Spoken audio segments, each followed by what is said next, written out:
Bueno, muchas gracias por la puntualidad también. Sabemos que la hora no es fácil, así que gracias por nuestros dos expositores. Gracias a los diputados que están presentes, que le han puesto harto entusiasmo a esta comisión investigadora. Y en honor al tiempo lo vamos a comenzar, porque la vez pasada nos quedamos como con muchas preguntas y varias inquietudes dando vuelta. Se nos ha pedido cambiar. Ah, no, espérate un poco. El acta de la sesión primera se da por aprobada por no haber sido objeto de observaciones, y el acta de la sesión número 2 queda a disposición de las señoras y señores diputados.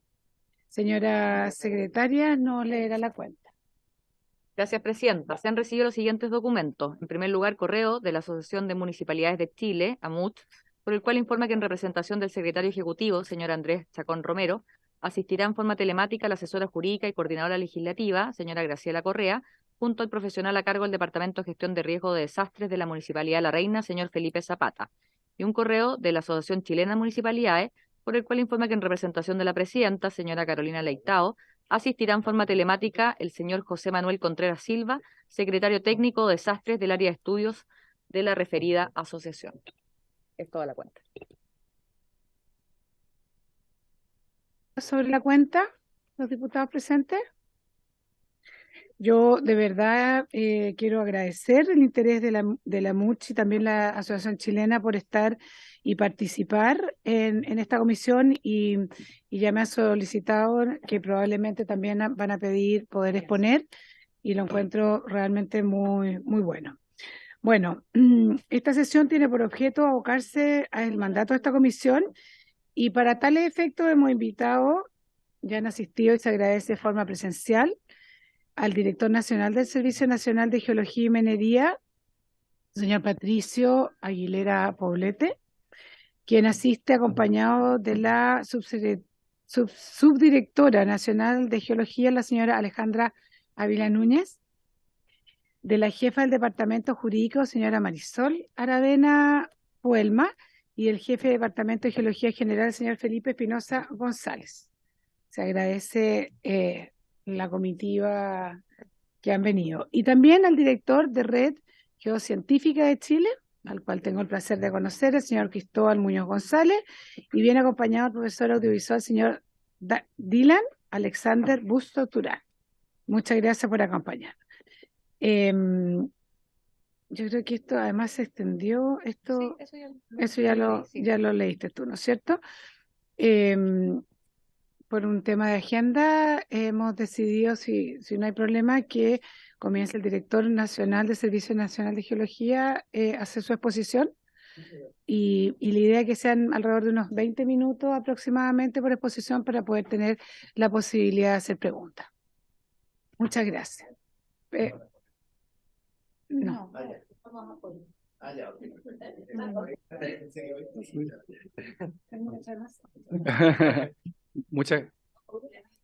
Muy buenas tardes. Muy buenas tardes. Muchas gracias, Presidenta, por su intermedio a todos los parlamentarios que nos acompañan y el equipo que están acá. Y gracias por la invitación. Este es lo que vamos a ver hoy día rápidamente, lo que es el Servicio Nacional de Geología y Minería, el contexto de las remociones en masa, el avance y conocimiento de la falla Ramón a nuestro entender, propuestas normativas del profesor y académico Gabriel Easton, y confusión y algunas líneas de acción propuestas futuras. El Servicio Nacional de Geología y Minería es un organismo técnico que tiene dos propósitos. Uno es generar conocimiento, generar, mantener y difundir conocimiento geológico y minero, y la segunda es ser una especie de policía de seguridad en materia en seguridad minera para las operaciones mineras del país, junto con ver temas de propiedad y planes de cierre para el ámbito de la minería. Y dentro del objetivo estratégico, quisiera señalar el sexto, que es bien relevante, es generar conocimiento geológico e información geocientífica de base y estratégica del territorio nacional a partir de estudios, ya sea de sistemas volcánicos, remociones en masa, falla activa, etcétera, con el propósito de tener una gestión sostenible del territorio y una reducción del riesgo. Ese lo que somos como servicio. Ahora, en materia de remociones en masa, uno puede distinguir varios tipos de remociones en masa. El primero, el que más todos conocemos, es la remoción en masa producida por lluvias. Y es las que tienen más recurrencia en el país, desde el norte con el invierno altiplánico, ¿cierto? Que permanentemente hay sistemas aluvionales y remociones en masa, y en el sur o centro del país en invierno. Entonces ahí lo que se produce son flujos aluvionales o caídas de roca. Ese es el primer factor detonante de remoción en masa. El segundo son los sismos, que voy a continuar, y el tercero son los factores antrópicos, o sea, algún tipo de intervención humana que produce que se genere este tipo de remociones. ¿Qué factores son los condicionantes para remociones en masa?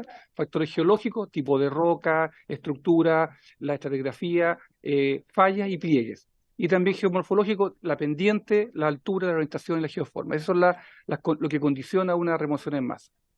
Ahí está, perdón. Ahí, por ejemplo, hay un mapa de peligro de remociones en masa en la Cuenca de Santiago del 2003, pero a una escala de 1 a 100.000, donde se puede ver las zonas que están con color rojo, sobre todo las que están más expuestas a remociones en masa, y aquí de 1 a 100.000, básicamente con temas de inundaciones, con el sistema meteorológico.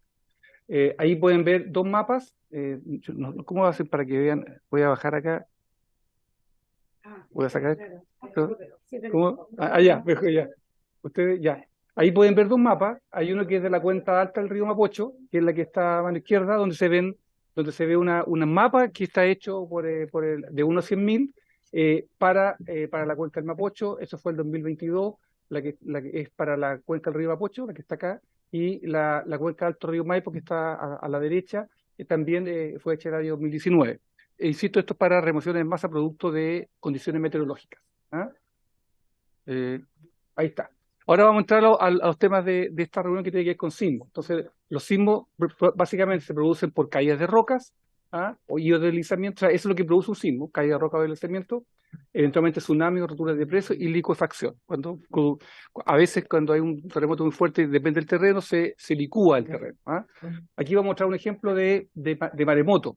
Aquí lo que hubo en la zona en el sur de Chile, en Aysén, que se produjo después de un terremoto de la falla Liquiñe-Ofque, se produce una remoción en masa, y esta remoción en masa posteriormente produce un tsunami en esa zona, provocando algunos daños y fallecimientos al frente de esta zona. Ahora, respecto a la falla de San Ramón, hay mucho estudio anterior donde uno puede ver que la falla de San Ramón no es una falla única. Hay muchas fallas en el país. Ahí se pueden ver en el norte, por ejemplo, se ven varias fallas, en la zona centro. Esa línea roja que ustedes pueden ver ahí son fallas, y en la zona sur también son fallas distintas. Y hay distintos tipos de fallas. Ahí la falla de San Ramón es una pequeñita que se ve en rojo ahí en el gráfico del centro. Respecto en particular a la falla de San Ramón, hay mucha investigación realizada por distintos investigadores dentro de Mardón en 2019, donde muestran diferentes trazas de la falla. Arriba se ven estudios de Fock 2005, Quiroga 2013. O sea, hay varios investigadores que han estado estudiando esta falla, por la falla, pero también por su cercanía a zonas pobladas, altamente pobladas. Aquí hay una zonificación que hizo el CERNAGIOMEDI en el año 2004 sobre peligros en la región metropolitana. Esto ya es un trabajo que lleva un cierto tiempo, y ahí se ponen riesgos de peligros volcánicos que están en rojo hacia el oriente, y se grafica la falla de Ramón o San Ramón en esta línea punteada amarilla. Esto para que ustedes vean que el CERNAGIOMEDI ha hecho algunos estudios previos a esta escala de fallas geológicas de volcanes y de fallas tipo la falla de San Ramón.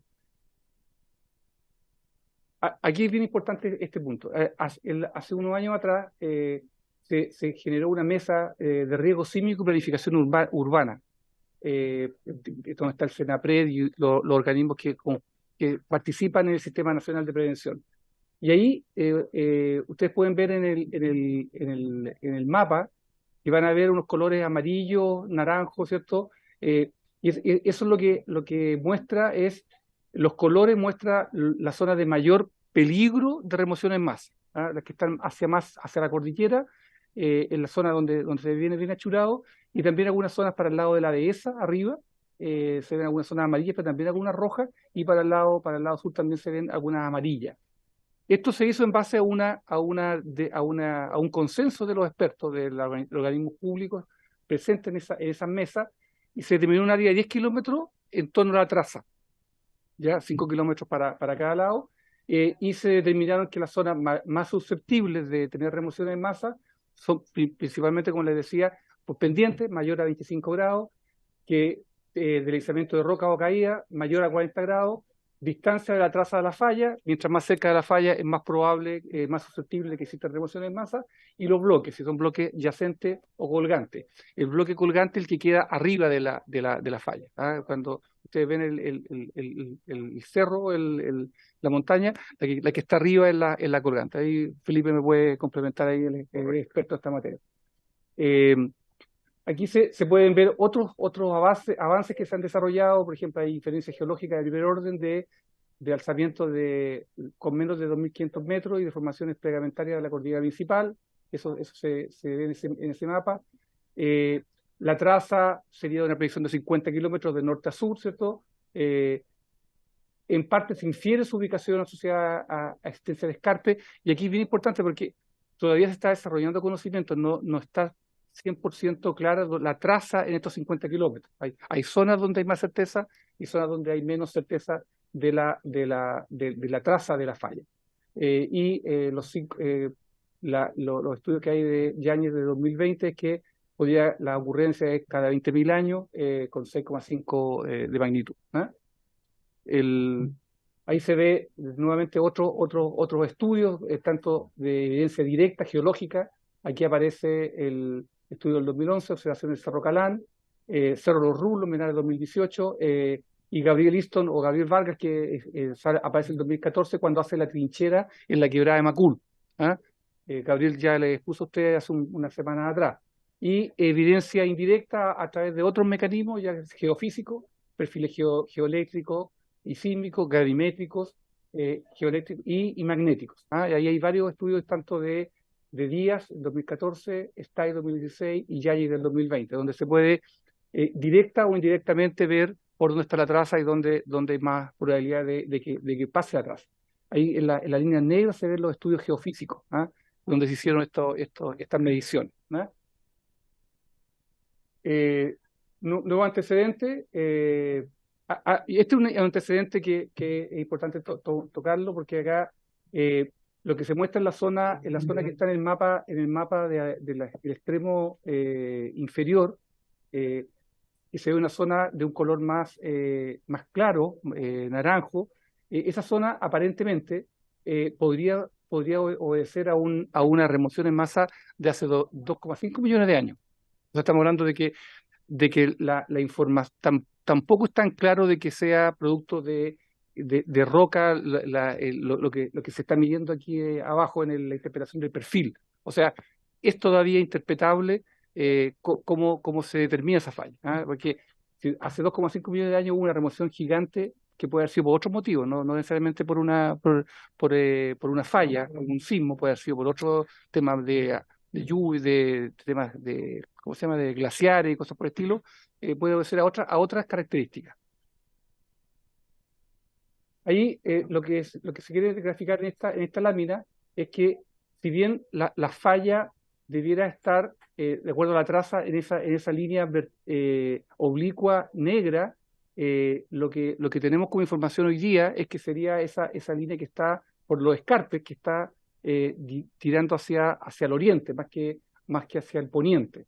Entonces, lo que quiero decir acá es que este es un tema que se está estudiando para determinar dónde está la traza, ¿ah?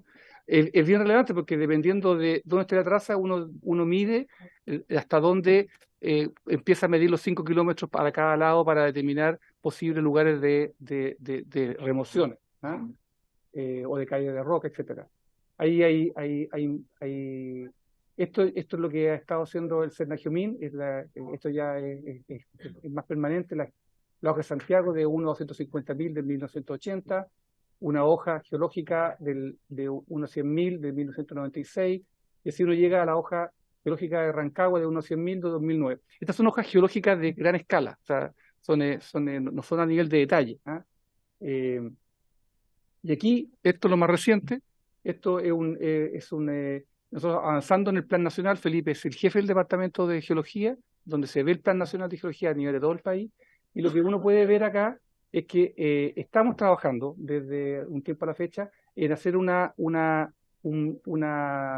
eso que está churado ahí, es un estudio de la zona de la falla de San Ramón de una escala de 1 a 25.000, o sea, una escala mucho más reducida. Esos estudios se están desarrollando, deben terminar una parte del 2023 y otra parte del 2024. O sea, estamos en proceso de tener esta información.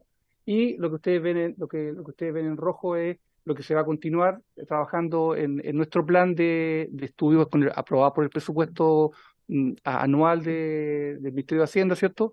Que es lo que está ahí, el San José de Maipo, para el año 2027.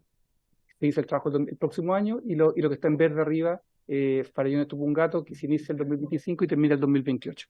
Son estudios largos que toman, hay que hacer planificación, hay que hacer levantamiento, después hay que hacer análisis de lo que se recoge, y después finalmente hay que hacer los informes y los resultados, los entregables.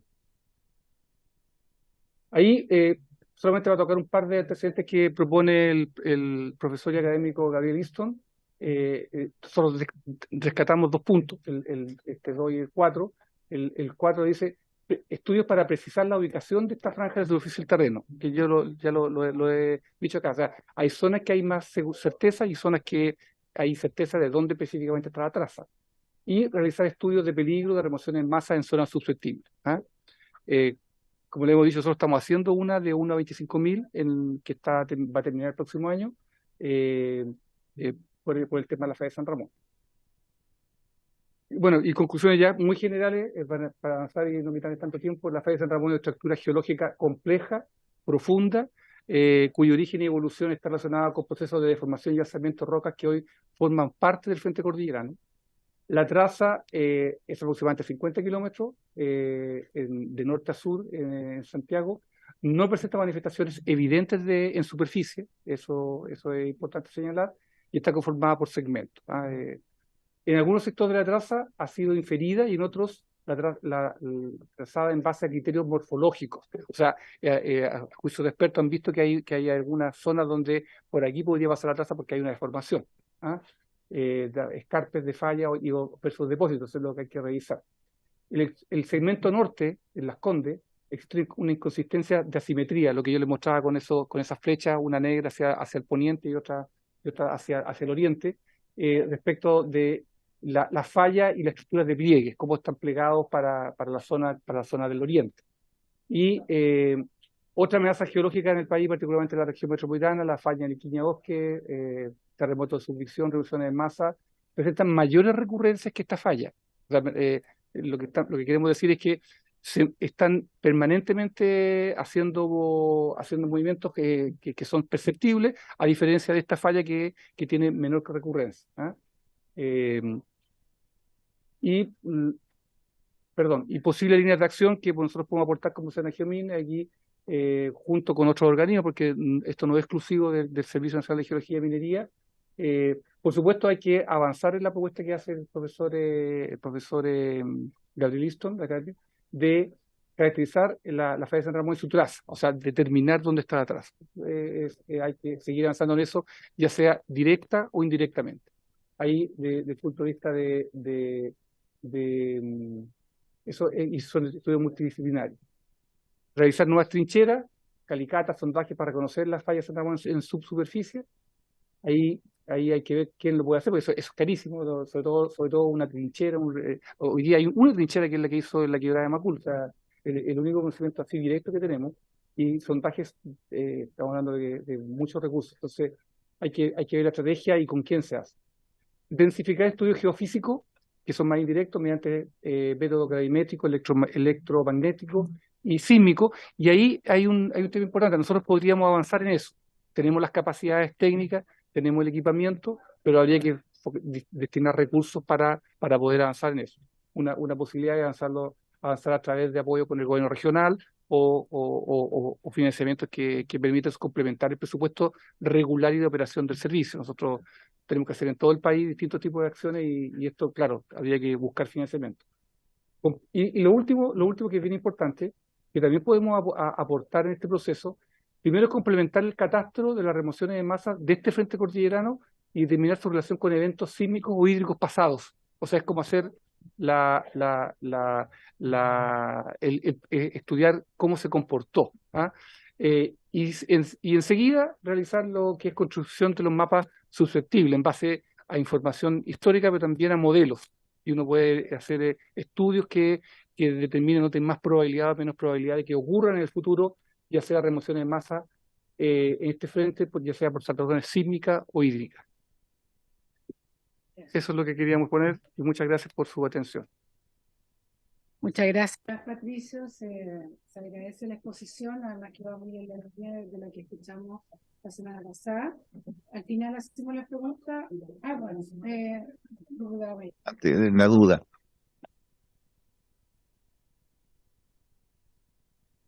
Hablan de remoción en masa, ¿cierto? Que cae. En la sesión pasada nos hablaban de placas tectónicas, ¿cierto? Que se movían. Entonces, ¿cuál de las dos teorías es la que más? Porque la placa tectónica es la que causa los terremotos en el mar, ¿cierto? Y el maremoto, se mueven unas con otras y entra. Pero acá yo me había quedado con así, digamos, que se iba, pero ustedes lo que están haciendo es que se desprende, digamos, más que se corre. Entonces no sé cuál de las dos en la... Si alguien le va a dar la palabra a Felipe que en masa se producen por distintos tipos de orígenes. Unas son por condiciones meteorológicas, otras son por razones sísmicas y otras por razones de que uno intervino el territorio y eso provoca que se dañe el territorio y se produzca la remoción. La remoción es eso que ustedes vieron en la foto, que se desprendió. Eso es la remoción. Pero se puede producir por sismo. Y por sismos de distintos tipos. Estos sismos que son bien profundos o sismos que son producidos por este tipo de fallas más superficiales que están más arriba y son más locales. Eso es lo que puede. Y Felipe, por favor, ahí me compromete que Felipe, por favor. Solo 5 minutos para no quitarle al próximo expositor. Sí, solo Ahí. Ahora sí, disculpen.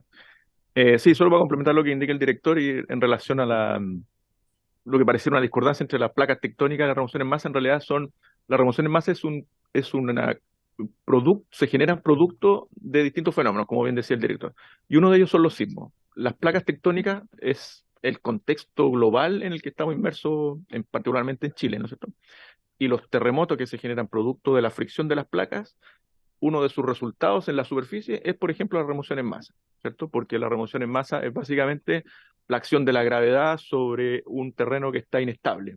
Y eso cuando es levemente afectada su estabilidad por un sismo o por un evento hidrometeorológico fuerte, hace que este material se desprenda. Entonces la remoción en masa es un efecto local, puntual, en un lugar de la superficie, generado por un evento mayor, que puede ser, de nuevo, un sismo relacionado al movimiento de las placas o al movimiento de esta falla, ¿cierto?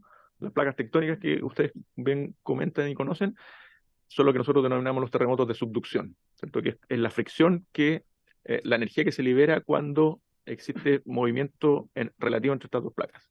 En el caso de la falla de San Ramón, la situación es lo mismo, es el movimiento de dos bloques de la corteza que están trabados y cuando ese movimiento se libera es donde se genera el sismo, ¿ya? Entonces, cualquiera de estos dos sismos puede generar una remoción en masa en la superficie.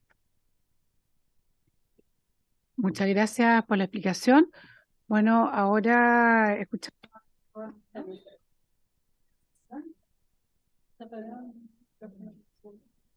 Perdón. Muchas gracias. Ahora entonces escuchamos a Cristóbal Muñoz. No sé si tiene alguna presentación. Sí, también. Muchas gracias.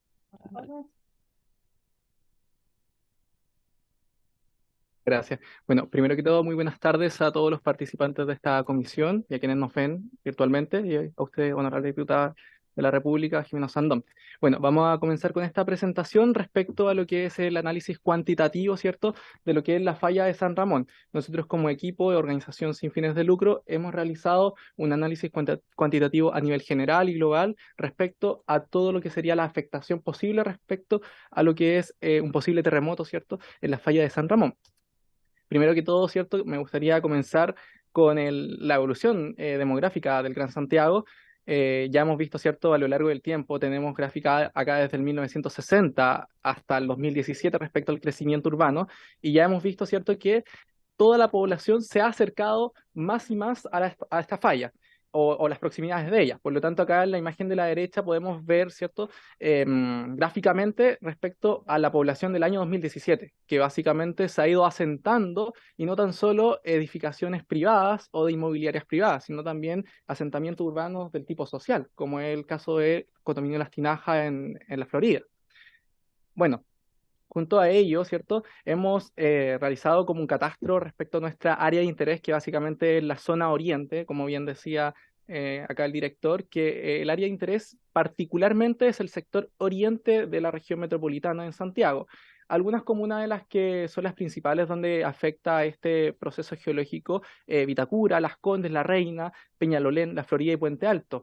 Si bien se tiene un catastro certero de que son 50 kilómetros, certeramente hablando, en cuanto a las dimensiones longitudinales de esta falla, también se piensa que podría extenderse tanto hacia el norte como hacia el sur, hacia Lo Barnechea por el norte y hacia Pirque por el sur, lo que es preocupante respecto a que seguiría aumentando la población afectada por este posible terremoto. Bueno, hemos cuantificado a través de este mapa más o menos un poco la cantidad de habitantes, los cuales se verían afectados respecto, ¿cierto?, a las cantidades del último censo. El escenario esperable corresponde a un terremoto de magnitud 7.5, básicamente por el potencial sísmico de esta falla, no es por predicción, sino que por un potencial sísmico y registros históricos. Entonces nosotros hemos elaborado esta especie de mapa donde básicamente indicamos que, bueno, la población, ¿cierto?, afectada, por ejemplo, por el terremoto sería de casi 4.350.331 habitantes con intensidad 8, vale decir, ¿cierto?, intensidades cercanas a lo que fue el terremoto 8.8 del año 2010. Hablamos de 1.200.000 casi aproximadamente con intensidad 9 que serían afectados, y con intensidad 10 cerca de 67.827 habitantes. Exactamente.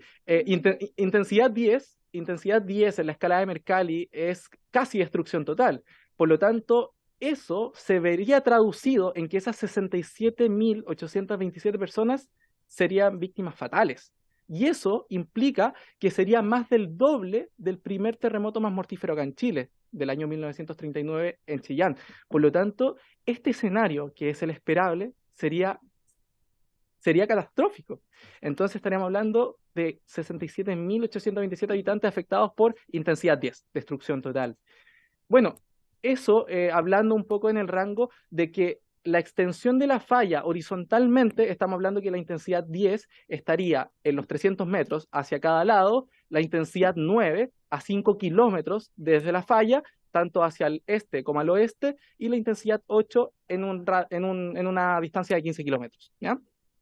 Bueno, un poco de la infraestructura crítica indispensable, todos entendemos que es respecto, ¿cierto?, al conjunto de estas instalaciones que son esenciales para la comunidad. O sea, que si se ve afectada la infraestructura crítica en nuestra capital, muchas personas se verían afectadas, tanto por salud o por fuera porque los servicios esenciales no estarían funcionando. Algunos de ellos, ¿cierto?, hemos tenido un catastro respecto, ¿cierto?, a este visor. Por ejemplo, en el caso de las personas que vivirían la intensidad 8, que son cerca de 4,5 millones de habitantes, tenemos 573 establecimientos de salud en todas estas comunas, de los cuales 48 son de alta complejidad. Por lo tanto, entendemos que con una intensidad 8, si bien la ingeniería acá en Chile estaría preparada, pero la ley, la normativa, en este caso la NSCH 433, solamente aplica como para casos de subducción específicamente. O sea, escenarios por terremotos de falla son totalmente distintos a cómo se vive el movimiento por un terremoto de subducción como fue el año 2010. ¿Ya? ¿Qué más tenemos? Tenemos establecimientos de emergencia, como carabineros, bomberos, aeródromos, campamentos. Tenemos 34 campamentos sobre la falla de San Ramón. Tenemos 23 puentes que tal vez se verían afectados y 3.967 establecimientos de educación. Acá es bien importante resaltar, ¿cierto?, la parte de los aeródromos. Tenemos principalmente el aeródromo municipal de Vitacura por el norte y un poco más al sur el aeródromo Eulogio Sánchez de Tobalaba. Lo importante que quiero destacar en este punto es que en este aeródromo operan ambas policías. Opera la Prefectura Aérea Policial de Carabineros y la de Policía de Investigaciones. Entonces, al tener una afectación tan grande en este aeródromo, no se podrían realizar eventuales ciertos traslados, ayuda, patrullaje aéreo tal vez. Entonces, es muy importante saberlo. Avanzando, ¿cierto?, en el escenario, acercándonos un poco más a la falla, tenemos la intensidad 9, son cerca de 1.300.000 habitantes, dentro de los cuales tenemos 137 establecimientos de salud, de los cuales 11 de ellos son de alta complejidad. Eso quiere decir, ¿cierto?, que al aumentar la intensidad, la probabilidad y la posibilidad de que estas estructuras queden en pie va disminuyendo. Bueno, en Las Condes particularmente nos referimos a 35 establecimientos de salud, donde 5 de ellos son de alta complejidad, como Clínica Las Condes, por ejemplo. Bueno, avanzando, ¿cierto? Tenemos más establecimientos de emergencia, tenemos bomberos, carabineros y establecimientos de salud también, un número importante, de 930. Establecimientos de educación nos referimos tanto a colegio de básica media y de párvulos también particularmente. Bueno, acá ya nos acercamos, ¿cierto?, a los 300 metros hacia el este, y hacia el oeste se consideró en este caso, donde la intensidad alcanzada o esperable, esto básicamente por estudios de aceleraciones que podría tener el suelo, son casi 68.000 habitantes, y donde podemos realizar un catastro de 7 establecimientos de salud, los cuales 5 se encuentran en la comuna de Las Condes, y de esos 7 son 2 de alta complejidad, 3 de media complejidad y 2 de baja complejidad, que igual es un número importante, porque estamos hablando ya de que en este sector de Las Condes ya se podría estar viviendo casi la destrucción total con intensidades que ya tienen este orden de 10 en la escala de Mercalli. Bueno, acá, ¿cierto?, tenemos marcado, de hecho lo voy a con el puntero láser destacar. Tenemos acá, ¿cierto?, la planta, ¿cierto?, que tenemos en La Reina, si bien cuando se habla de una planta nuclear no es que sea un reactor, bien, porque algunas veces se malinterpreta, pero de todas formas es una estructura esencial y una estructura que nosotros consideramos como crítica. Por lo tanto, es muy importante saber que a lo largo de la falla tenemos más de esta infraestructura crítica, como también la Universidad Adolfo Ibáñez y también algunos campos, ¿cierto?, de agua andina, donde se encuentran principalmente el abastecimiento de agua potable para muchas comunas de la capital. Bueno, avanzando, ¿cierto?, en este tema, ya nos acercamos totalmente sobre la falla. Y bueno, acá me gustaría detenerme un poco, porque, bueno, estamos considerando esta franja roja que vemos ahí. Entonces, ¿nosotros qué hicimos? Nosotros hicimos el catastro de qué es lo que hay sobre esa falla.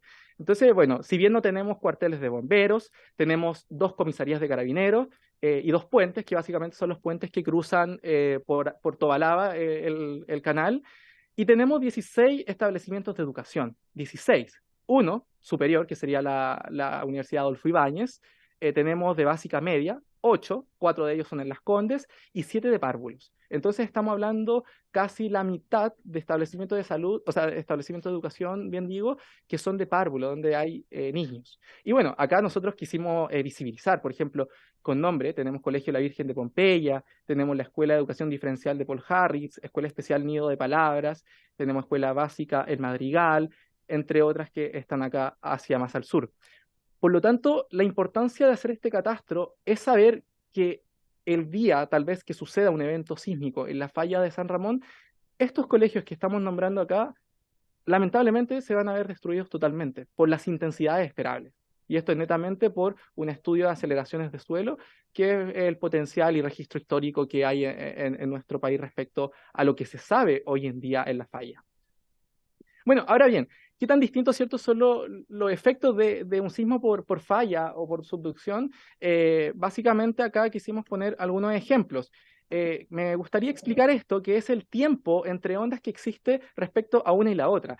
Muchas veces cuando sucede un sismo, frecuentemente escuchamos un ruido y nosotros sabemos que tal vez va a temblar o va a haber un sismo, y después viene el movimiento como tal. Y nosotros hicimos un análisis cuantitativo de cuánto es el tiempo de reacción entre que nos damos cuenta que va a temblar o va a haber un sismo y en el momento que nosotros hacemos una evacuación. Entonces, acá en este gráfico pusimos algunos ejemplos notables, como por ejemplo, haciendo el supuesto de que el epicentro esperado fuese en la comuna de La Reina, lo pusimos netamente porque es el punto medio de la falla, por lo tanto es esperable que puedan las mayores tensiones acumularse en esa zona. Por ejemplo, si sucede ahí, en el Parque Mahuida, la gente que esté en el Parque Mahuida va a tener 0 segundos para poder reaccionar. La gente que se encuentre ese día en el Mall Plaza Egaña va a tener 0.5 segundos para darse cuenta que va a temblar y ocurre el movimiento. En el Hospital El Salvador, 1 segundo de reacción. En el Terminal San Borja, que ya se encuentra un poco más alejado, no deja de ser 1.6 segundos. Y bueno, Talleres del Metro Neptuno, 2.1 segundos, que es bastante poco, ¿cierto? Para que tengamos una dimensión, en el terremoto del año 2010, 8.8, en Santiago, las ondas o la diferencia de ondas fue de 40 segundos, 45 segundos. Entonces tuvimos 45 segundos donde pudimos, ¿cierto?, tal vez pararnos, evacuar a un lugar o estar en un lugar seguro. Acá estamos hablando de que se disminuye de 40 a 45 segundos a 2 segundos, 1 segundo, o sea, es nada. Y bueno, acá tenemos, ¿cierto?, algunos ejemplos, por ejemplo, respecto a otros países. ¿Qué pasa? En México ocurrió un sismo que es por una falla también que tiene características similares a la falla de San Ramón. Este ocurre el año 2022, el día 21 de junio, es de magnitud 2.4, seguido por otro sismo de 2.1. Ocurre a una profundidad de 1 kilómetro, ¿ya? Y produce estos daños. Deja 70 casas damnificadas. Y acá vemos, ¿cierto?, los daños evidentes por un sismo de magnitud 2.4, y estamos hablando, ¿cierto?, que el orden de magnitud en la falla de San Ramón es de 7.5. Por lo tanto, para que empecemos un poco a dimensionar los posibles daños que podría dejar, ¿cierto?, un eventual sismo producido por esta falla geológica. Bueno, y ahí vemos, ¿cierto?, alguna otra fotografía, evidencia fotográfica. Y recordar, ¿cierto?, que México también es uno de los países más sísmicos a nivel mundial. Por lo tanto, la calidad, ¿cierto?, de construcción en México es igual e incluso superior en algunas partes respecto a la normativa chilena, porque junto a Japón, México y Chile son uno de los principales países que tienen construcciones antisísmicas. Bueno, acá me gustaría también, para ir concluyendo, hacer 2 escenarios, porque nosotros creemos, ¿cierto?, que el potencial sísmico, si bien es hasta 7.5 de magnitud, tenemos 2 escenarios distintos. El primero es que ocurra un sismo de 7.5, que se produzca la ruptura completa de esta falla, y que básicamente sería comprendida entre Lo Barnechea y Pirque, que sería todo ese sector, y que claramente mientras más cerca de la falla, las intensidades de cómo se va a percibir va a ser mucho mayor, y a medida que nos vamos alejando va a ser mucho menor. Pero también está el otro escenario, que muchas veces no lo vemos, que se ha visto en otros lugares del mundo por fallas parecidas en cuanto a características geológicas, que es la segmentación. Puede pasar que sucedan sismos independientes o segmentados, como lo fue en Japón, ya voy a dar ese ejemplo, donde, por ejemplo, suceda un sismo de 6.3, por ejemplo, y puede suceder a los minutos después otro de 6.7. Por lo tanto, la segmentación en cuanto a cómo se produce el sismo es mucho más destructiva, porque en vez de tener, en el anterior caso, la ruptura completa de 7.5, en la ruptura por segmentación tendríamos 2 sismos de magnitud del orden 6, 7, pero serían por separado. Por lo tanto, puede ser que se libere la energía en el norte de la falla, hablando de Vitacura, Las Condes, Lo Barnechea, pero que también después la energía liberada pueda, ¿cierto?, desencadenar otra segmentación en la parte sur, porque en la parte sur no habrá sido destrabada. Por lo tanto, en este caso, cabe la posibilidad de que sucedan otros sismos independientes. Y bueno, acá, ¿cierto?, como está en rojo, es de muy alto riesgo en cuanto a la redistribución de tensiones, porque como no vamos a saber, ¿cierto?, dónde se van a producir, es más complicado. Y bueno, acá traje un ejemplo concreto para que vean que realmente pasa, como fue el caso de Kunamoto en Japón el año 2016. Entonces acá se produce un sismo en una falla, 6.5, el día 14, y el día 16, 2 días después, se produce otro de 7.1, que fue mayor. Y claro, acá intensidades máximas de hasta 9 Mercalli, que acá sería claramente una destrucción total, básicamente hablando en la intensidad Mercalli. Y que, bueno, las cifras no dejan de ser, a pesar de que es un país sísmico y preparado en cuanto a estas materias, pero deja cerca de 300 fallecidos, más de 2.000 heridos, 180.000 damnificados y 3.2 miles de millones de dólares en daños. Entonces, para que empecemos un poco a evaluar, ¿cierto? Y también tomar casos de otros países que realmente suceden. Muchas gracias.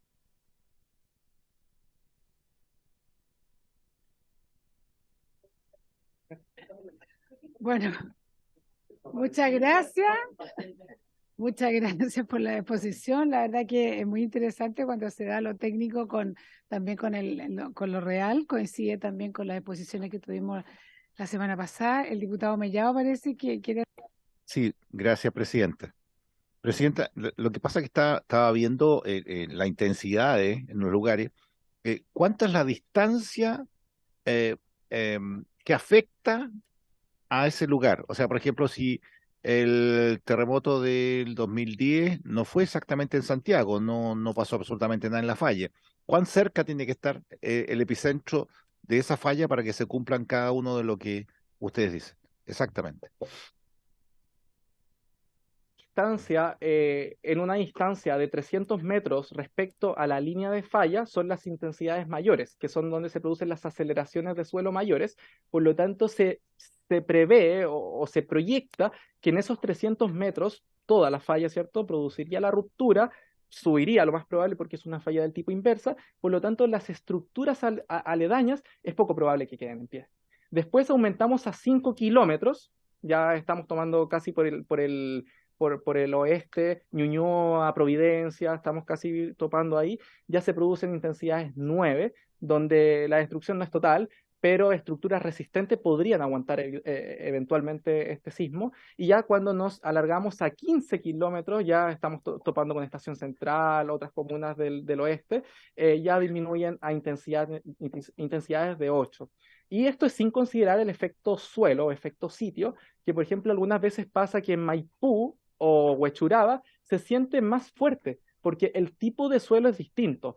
Por lo tanto, en ese sentido, por ejemplo, en el 8.8 del año 2010, en Maipú, si no me equivoco, fue donde un edificio también cedió, porque el tema de la fundación y el tipo de suelo es distinto al suelo, por ejemplo, de Puente Alto, de Providencia, o de Huechuraba o Ciudad Empresarial, que ahí Ciudad Empresarial es un caso excepcional porque hay estudios que plantean que está bajo cierto depósito volcánico, entonces por eso el efecto en este caso es mayor.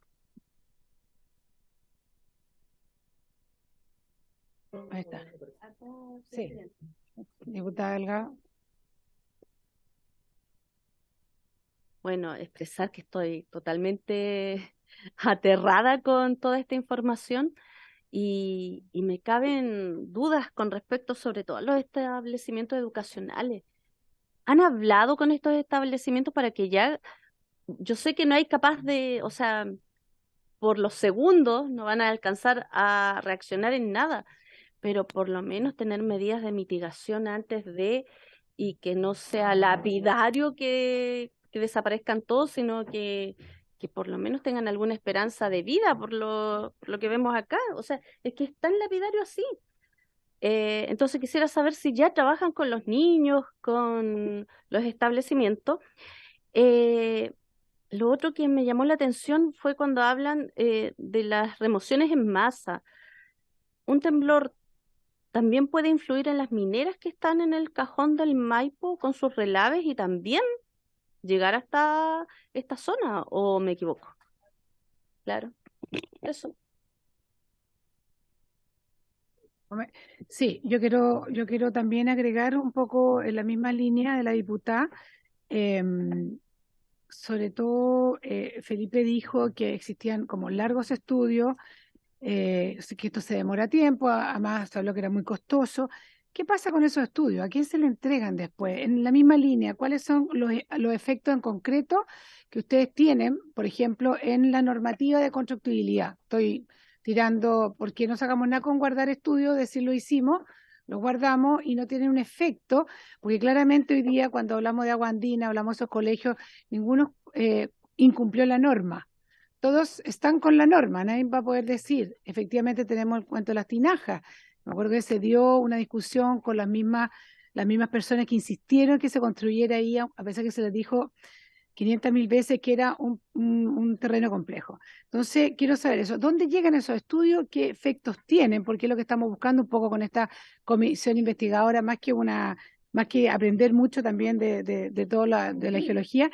Y preguntarle también a don Patricio, la experiencia internacional, ¿qué tanto influye en esto? Porque sabemos que en otros países, por ejemplo, sencillamente no se construye sobre las fallas.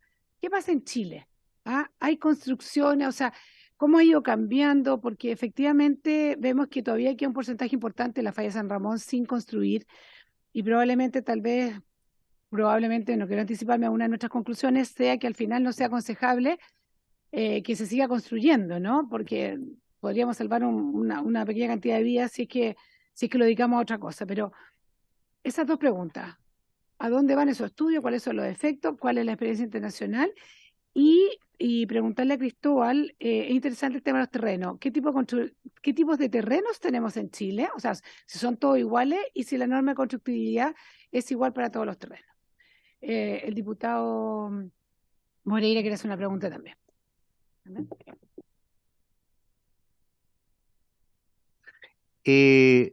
Yo veo que hay un diagnóstico ya del tema. Yo creo que eso es importante, pero yo siento que no se ha hecho nada en todo este tiempo de parte de las autoridades competentes, los alcaldes, el gobierno regional. Yo creo que ahí hay una gran responsabilidad y siento que después de un informe que se entregó anteriormente en otra comisión investigadora por este tema, no se ha hecho absolutamente nada. Yo no sé si ustedes nos pueden decir qué están haciendo, se va en forma concreta a prohibir que se siga construyendo, porque estamos hablando de más de la mitad de la población en esa falla de la región metropolitana. Entonces, yo siento que se le ha advertido a las autoridades, pero no ha tenido conciencia. La conciencia la empiezan a tener cuando los desastres están ya. Entonces yo quiero saber a nivel del Estado qué van a hacer. ¿Van a seguir construyendo? Eso es. Gracias. Presidente, me expuso, estaba mirando otra comisión investigadora, y yo creo que algo lo abordaron. Uno es, ¿qué pasa con los relaves? Estoy pensando también especialmente en el que ahora es más grande tal vez, que es el que está en huertos familiares, que en Tiltil, que en el fondo esto, si está en una zona de influencia en caso de un evento sísmico, yo me imagino que ya abordaron el tema de agua andina y las piscinas que están ahí instaladas, así que, y finalmente solo, ¿a cuánto hay que acotar? Porque uno puede decir, claro, a 15 kilómetros, 20 kilómetros, y ahí es sostenible erradicar la ciudad de Santiago de donde está. Hay una zona puntual en torno específicamente arriba, aquí estoy, y 5 metros para allá, 5 metros para acá, no tiene que haber nada. En el fondo, ¿cómo se gradúa esto? Y lo último es, entiendo que en las normativas de suelo no hay una distinción actual para aquellos lugares que están sobre una falla específica. En el fondo, no sé, ahí se nos pueden avanzar un poquito de eso. Gracias. Por supuesto. Ahí sí. Bueno, voy a poder contar lo que nosotros, en nuestras competencias, podemos señalar. Y primero será que en el tema minero, efectivamente, hoy día, en agosto, por la nueva ley del SENAPRED, todos los municipios tienen que entregar sus planes de emergencia, ¿ah? Y en base a distintos tipos de riesgo. Entonces, por lo tanto, por ejemplo, en el caso de los relaves que están acá en Santiago y en todo el país, los municipios están trabajando ya han preparado con los actores relevantes, por ejemplo, las compañías mineras, en preparar los planes de emergencia para distintos tipos de escenarios. Y los escenarios en estos casos son lluvias muy intensas en poco tiempo y aceleraciones importantes en base a un sismo o un terremoto. Y eso hoy día se está trabajando, diputada y presidenta, y hay escenarios, tal como se mostraban esos mapas, hay escenarios de riesgo que que se están trabajando conjunto a los municipios para ver cuáles son las zonas donde no tiene que haber gente o si hay gente donde tiene que ir el punto de encuentro. Esa es una zona que se está trabajando en el marco de la ley de Senapred.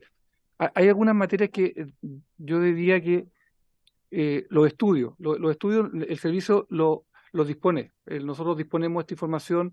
Hay información más bien específica que la piden, por ejemplo, algunos gobiernos regionales piden información específica porque les interesa saber cómo se está comportando su cuenca hidrográfica y necesitan saber cómo se está comportando o quieren saber cómo se comporta el tema de geotérmico, quieren saber, o tema de mapas de peligro de remoción en masa, cosas que son más específicas, uno lo va haciendo a una escala más reducida.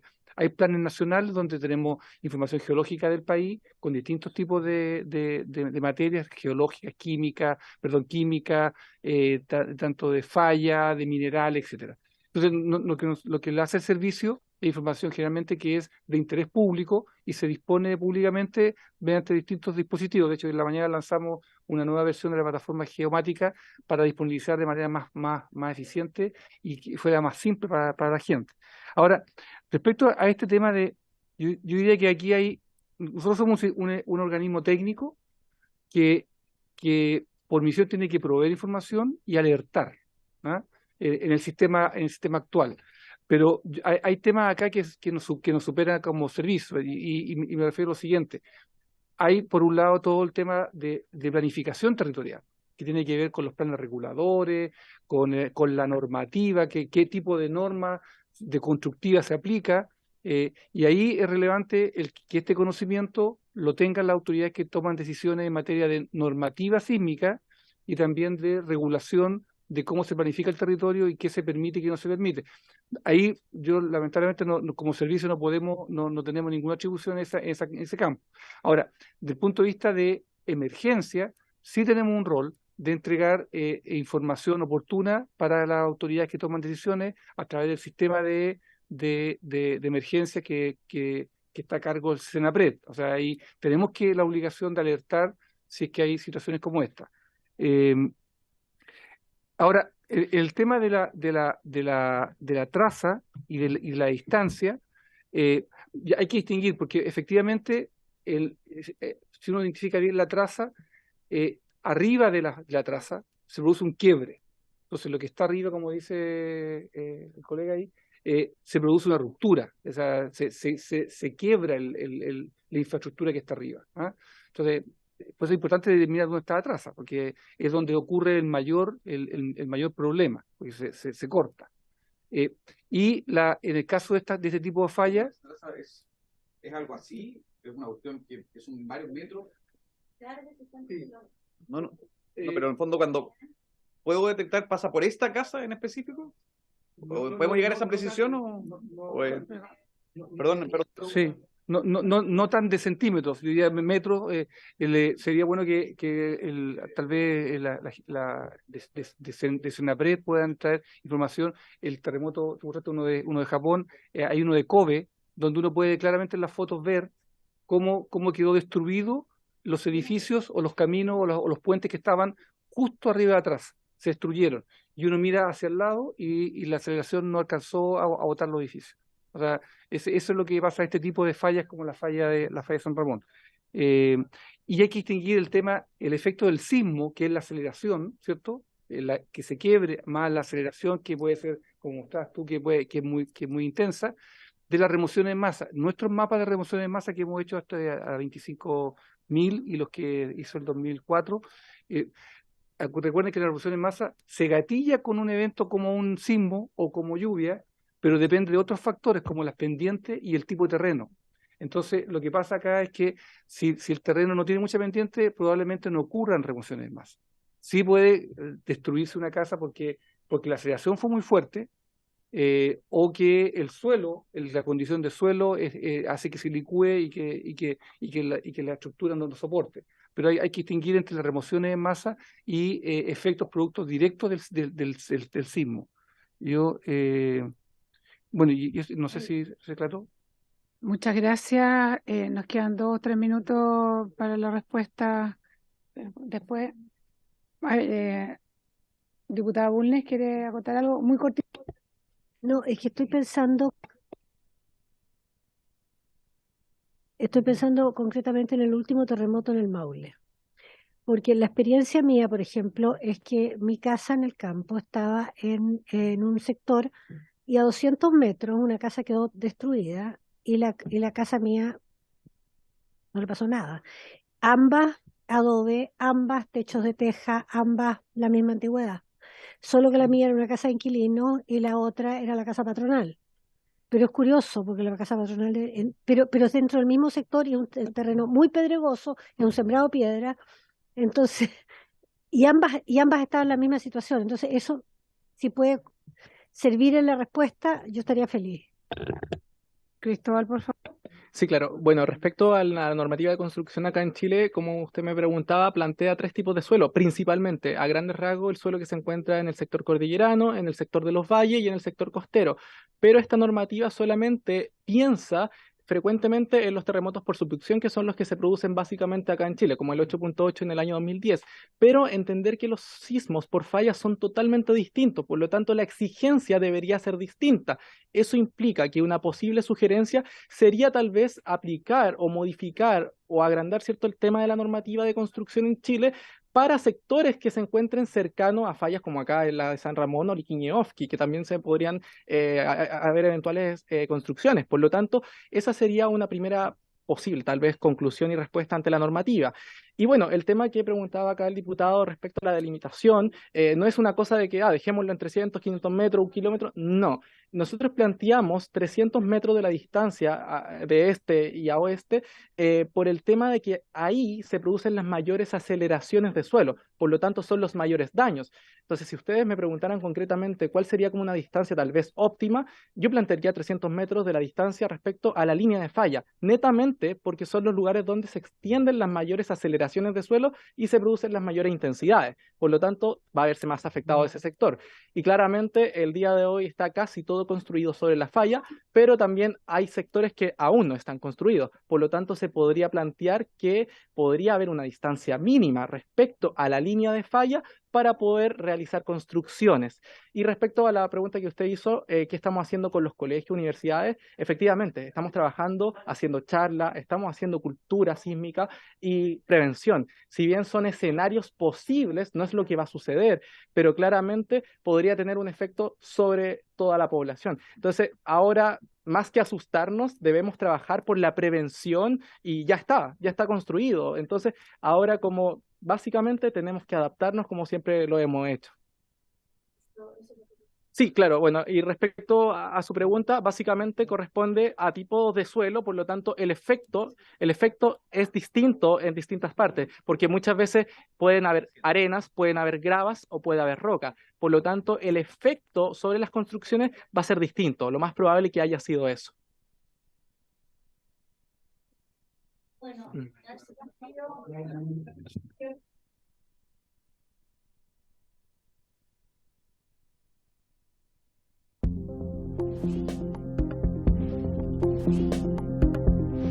Thank you.